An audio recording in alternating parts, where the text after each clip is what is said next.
என் பக்தர்களே, கர்த்தருடைய சத்தம் துதிக்கப்படட்டும். நான் அருண் பியஸ் மட்கி. உங்கள் அனைவருக்கும் நன்றி. இன்று ஏப்ரல் 9ஆம் நாள். இது 2025ஆம் ஆண்டின் 4வது மாதம். ஜார்க்கண்ட் மாநிலத்தின் லோஹர்தகா மாவட்டத்தில் உள்ள தியோதரியா கிராமத்தின் காடுகளின் 2வது நாள் இன்று. இந்த காடுகளில் சுற்றித் திரியும் போது குளிர்ந்த காற்றோட்டமான வடிவத்தில் அதை அணியுங்கள். அவரது கூற்றுகளில் ஒன்று பைபிள் வசனத்தை அடிப்படையாக கொண்டது. முதலாம் தெசலோனிக்கேயர் நற்செய்தி 5ஆம் அதிகாரம் வசனம் 15ஆம் வசனம் இவ்வாறு கூறுகிறது. யாரும் யாருக்கும் தீமைக்கு தீமை செய்யாதபடி பாருங்கள், ஒருவருக்கொருவர் மற்றும் எல்லா மக்களுக்கும் எப்போதும் நன்மை செய்ய நாடுங்கள்.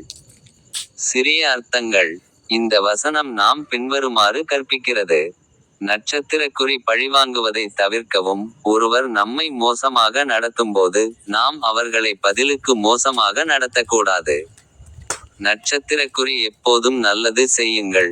மற்றவர்கள் நம்மை எப்படி நடத்தினாலும் நாம் தொடர்ந்து அவர்களுக்கு நல்லது செய்ய வேண்டும். நட்சத்திரக்குறி அனைவருக்கும் நல்லது செய்யுங்கள்.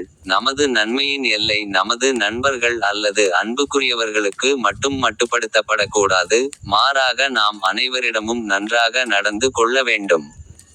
உங்கள் அனைவருக்கும் மனமார்ந்த வணக்கம். இப்போது எனது யூடியூப் சேனலில் உள்ள ஸ்டிங் பொத்தானை கிளிக் செய்ய மறக்காதீர்கள்.